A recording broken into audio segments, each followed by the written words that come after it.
আমার বান্দারা যখন তোমাকে জিজ্ঞেস করে আমি কোথায়, তুমি বলে দাও ইন্নী করিব, আমি কাছে। আল্লাহু আকবার। তিনি কাছে। আল্লাহর হাবিব সাল্লাল্লাহু আলাইহি ওয়াসাল্লামকে আল্লাহ কমান্ড দিলেন, আপনি বলে দেন যখনই উম্মতেরা জিজ্ঞেস করবে আল্লাহ কোথায়, আমি কোথায়, আপনি বলে দেন ফাইন্নী করিব, আমি কাছে। আরেক জায়গায় আল্লাহ ব্যবহার করলেন আকরাব, কাছে না। করিব মানে কাছে, আর আকরাব মানে সবচাইতে কাছে। The closest one, the most closest one, সবচাইতে কাছে। ওয়া নাহনু আকরাবু ইলাইহি মিন হাবলিল ওয়ারিদ। তোমার পেছনে যে স্পাইনাল কর্ড, শির দ্বারা, ব্যাকবোন, মেরুদণ্ড, যেটা আমাদের দেহের একেবারে মাঝখানে, আল্লাহ বলে আমি ওইটারও কাছে। কোন কোন মুফাসসিরিন ইকরাম বলেন আমাদের যে খাদ্যনালী আর শ্বাসনালী, এটা আমার ঘাড়ের যত কাছে, আমার আল্লাহ আমার তার চাইতেও বেশি কাছে। তার মানে এই আয়াত দ্বয় থেকে আমরা বুঝতে পারলাম আল্লাহ দূরে নন, তিনি আমাদের কাছে। তিনি আমাদের কাছে, ডাকলেই তিনি সাড়া দেন। সুবহানাল্লাহ পড়েন। ভায়া হয়ে তার কাছে যাওয়া লাগে না, মিডিয়া হয়ে যাওয়া লাগে না। আমার সাথে দেখা করতে হইলে কত ভায়া হয়ে আসা লাগে, পাওয়া যাচ্ছে না। চেয়ারম্যান সাহেবের সাথে দেখা করতে হইলে কত অ্যাপয়েন্টমেন্ট নেওয়া লাগে। এমপি সাহেবের সাথে দেখা করতে হইলে এত ব্যস্ত মানুষ, পাওয়া যাচ্ছে না, ঘুরে ফিরে তারপরে যেতে হয়। প্রধানমন্ত্রীর কথা বললে তো আর সুযোগই নাই, মাসের পর মাস বসে থেকেও এত ব্যস্ত মানুষ পাওয়া যাবে না, ঠিক কিনা?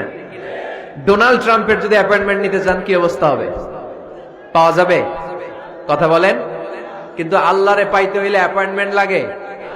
আওয়াজ করে বলতে হবে মুসলমান, আল্লাহরে কাছে পেতে সিরিয়াল লাগে। আল্লাহ বলে ডাক দিলেই আমার আল্লাহ আমার ডাকে সাড়া দেয়। চিল্লায় বলেন ঠিক কিনা? এজন্য বুখারীর বর্ণনায় বিশ্বনবী বললেন ফাইন যাকারানি ফি নাফসি যাকারতুহু ফি নাফসি। আমার বান্দা যদি আমারে একা একা ডাকে, মুহূর্তের মধ্যে আমি আমার বান্দারেও একা একা ডাকতে শুরু করে দেই। ফাইন যাকারানি ফি নাফসি যাকারতুহু ফি নাফসি। আমার কোন বান্দা যদি আমারে একা একা স্মরণ করে, আমি আমার বান্দারে একা একা স্মরণ করি। সুবহানাল্লাহ কইতে পারলেন না? ওয়া ইন যাকারানি ফি মালাইন যাকারতুহু ফি মালাইন খায়রিম মিনহু। আর আমার বান্দা যদি আমাকে একা একা স্মরণ না করে বিশাল মহাসমাবেশে স্মরণ করে, তাহলে আমি আল্লাহ তাআলা আমার আরশে ফেরেশতাদেরকে নিয়ে এর চেয়ে বড় মহাসমাবেশ করে আমার বান্দারে স্মরণ করি। ওয়া ইন তাকাররাবা ইলাইয়া বিশিবরিন তাকাররাবতু ইলাইহি যিরাআন। আমার বান্দা যদি আমার দিকে এক বিঘত আসতে চায়, আমি আমার বান্দার দিকে এক হাত এগিয়ে যাই।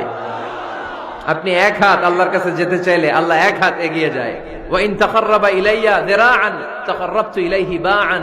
আমার কোন বান্দা যদি আমার দিকে এক হাত এগিয়ে আসে, আমি আমার বান্দার দিকে দুই হাত এগিয়ে যাই। ওয়া ইন আতানি ইয়ামশি আতাইতুহু হারওয়ালা। আমার বান্দা যদি আমার দিকে হেঁটে হেঁটে আসতে চায়, আমি আমার বান্দার কাছে যাওয়ার জন্য দৌড়ে দৌড়ে ছুটে যাই। এজন্য আওয়াজ করে বলতে হবে আল্লাহ কাছে না দূরে? আরো জোরে, কাছে না দূরে? দ্য মোস্ট ক্লোজেস্ট ওয়ান, সবচাইতে কাছে। চাইলে আমরা আল্লাহর কাছে যেতে পারি।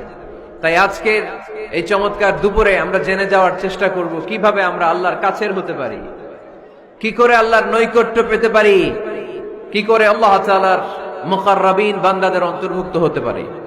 আল্লাহ আমাদের সবাইকে, এখানে উপস্থিত সবাইকে তোমার নৈকট্য প্রাপ্ত বান্দাদের অন্তর্ভুক্ত করে নাও। তোমার কাছের বান্দাদের তালিকায় আমাদের নামগুলো সেখানে তুমি তুলে নাও। আমরা যেন এমন কাজ করতে পারি যেই কাজ তোমার কাছের বান্দায় আমাদেরকে রূপান্তরিত করে। আমরা আওয়াজ করে পড়বো আমিন। তাহলে আমরা আল্লাহকে কাছে পেতে চাই, আল্লাহর নৈকট্য পেতে চাই। আমরা আজকে জেনে যেতে চাই কি কাজ করলে আল্লাহর নৈকট্য পাওয়া যায়, কি কাজ করলে আল্লাহর কাছে যাওয়া যায়। দুইটা সোর্স থেকে জানবো। কয়টা সোর্স? এক হচ্ছে কোরআন, আরেক হচ্ছে সুন্নাহ। আওয়াজ করে জবাব দেন। এক হচ্ছে, আরেক হচ্ছে। তো আসেন কোরআনকে আমরা জিজ্ঞেস করি, কোরআন তুমি আমাদেরকে বলো কি করে আমরা আল্লাহর কাছে যেতে পারি, কি করে আমরা আল্লাহর কাছের বান্দা হতে পারি, কি করে আমরা আল্লাহ তাআলার নৈকট্য পেতে পারি। এবার কোরআন আমাদেরকে প্রেসক্রিপশন দিচ্ছে, শোনো, তোমরা যদি আল্লাহর নৈকট্য প্রাপ্ত বান্দা হতে চাও তাহলে সেজদায় লুটিয়ে পড়ো। সুবহানাল্লাহ পড়তে পারলেন না? ওয়াসজুদ ওয়াক্তারিব, ওয়াসজুদ ওয়াক্তারিব। কোরআনের নির্দেশ হচ্ছে সেজদায় লুটিয়ে পড়ো, আল্লাহর নৈকট্য হাসিল করো। ওয়াসজুদ ওয়াক্তারিব সূরা আলাকের শেষ আয়াতের শেষাংশে আল্লাহ আমাদেরকে শিখাইয়া দিচ্ছেন, আমার কাছে আসতে